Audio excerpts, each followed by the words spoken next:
Salutations, this is Mr. K's, and we continue talking about Greece and the rise of cities like Athens. 2,400 years ago, when the Persian Wars were over, Athens begins to develop in a great way. Remember, they cared about the life of the mind and about the arts. And the man that made it happen is a gentleman who came out of the wars named Pericles. He was a soldier and a statesman. And he's attributed with leading Athens in its golden age. It'd be the age of Pericles. Now, he has specific goals for Athens, 3 of them specifically. He wants to strengthen democracy, so he increases the number of people who are making the laws and getting paid. Number 2, well, remember that Athens had a direct democracy, not representatives yet. It didn't exist. So the citizens worked during the day, but they also made laws. They took time out to make laws. Number 2, strengthen the empire. They took money from the Delian League treasury. Sometimes they bullied people into paying their money to build a 200-ship navy to defend the city-states of the Delian League, which Athens was the key. And then number 3, they wanted to glorify Athens by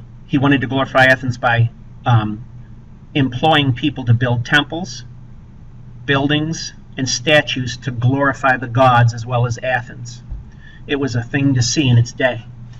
One such building was the Parthenon. It was built to honor Athena, goddess of war, and it was on the highest part of Athens called the Acropolis. And you see a picture of it here.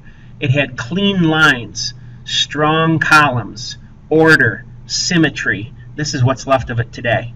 And believe it or not, air pollution is doing a number on it. It's eating away at the granite, but it still exists, and it is a monument to ancient technology. And in the middle of it was a 39-foot statue of Athena made out of ivory and gold. Styles of art. The Parthenon, said it before, 39-foot statue of Athena built with stone, gold, and ivory by a dude by the name of Phidias. Now, classic art, as you saw with the Parthenon, had values of order, balance, proportion, or symmetry. And it, I guess, in the looking at the statues and looking at the buildings, you get an idea of these. Now, the Greeks were the first to produce plays. They developed what's called drama. And theater plays not only showed their pride in their community, but the plays were supposed to honor the gods. So they did this as kind of like an act of worship. Now, it was tradition that wealthy citizens had enough money to bear the cost of producing the plays, so that it was expected. And Greek drama involves tragedy and comedy. Tragedy is a serious drama about, well, look at these items here: love, hate, war, betrayal, and it often featured a hero. And the hero often had a tragic flaw called hubris. And you see in this play how this tragic flaw is going to play out into some bad things for the hero. Famous playwrights such as Aeschylus wrote a trilogy called the Oresteia. Sophocles wrote a play called Oedipus Rex, Oedipus the King, and Antigone. There were a series of plays in which our hero, Oedipus, with his tragic flaw of pride, meets his downfall. Not a lot of props in the play, but they had a chorus along the side, and people got an idea of what the actors meant, etc., etc. Euripides wrote Medea, which was sympathetic to women. At a time when it's a male-dominated society, this was kind of refreshing. Now, the other part of drama was comedy, tragedy, and comedy. Their comedy was not very sophisticated. It was pretty crude. It was slapstick humor, almost like Three Stooges stuff. And they did do satires, or making fun of institutions and people, etc., etc. I'll give you an example here.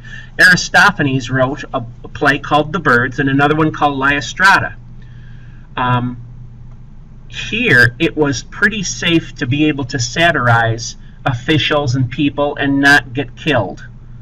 It allowed criticism of things that might be controversial, and it was healthy. Openness of public discussion. Lord knows we need that today, where people can can agree to disagree and not kill each other. Give you an example of, I believe it's Strata, where two city-states were at war and they couldn't seem to make peace. Well, the women got tired of it in both city-states, and they said to the men, if you don't end the war tomorrow, we're not going to cook and clean for you anymore. Well, the war ended the next day. And it was a humorous jab at men and the institution of war, without really getting too serious. Now, eventually, the Delian League is going to go to war against its neighbors, the Peloponnesian League. Delian League versus the Peloponnesian League. Athens was the head of the Delian League, and they were the strongest on the sea. They had a great navy. Sparta was the head of the Peloponnesian League, and their strength, obviously, since they had a great army, was on the land. And they're going to go to war about 2,400 years ago. Athens is going to eventually enter Athenian land, and they burn down the grain fields. Well, that wasn't much of a problem. Athens didn't starve because they had city-states that would be able to bring them grain via the sea. But it did put a crimp in their food supply for a time. Eventually, a plague sweeps through and kills from 1/3 to 2/3 of the Athenian people, and that is going to do a number on their soldiers.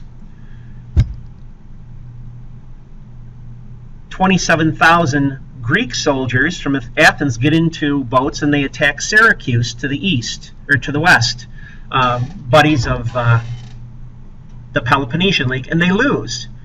They hang on for about 9 more years, then they have to surrender. So after 27 years of war, Athens is going to lose its power, its prestige, and its wealth. And this is where we're going to end right now. We will find out the aftermath of the Peloponnesian War and how it gets people to thinking about truth. This is Mr. K's, and this is 5.3a. I'm out.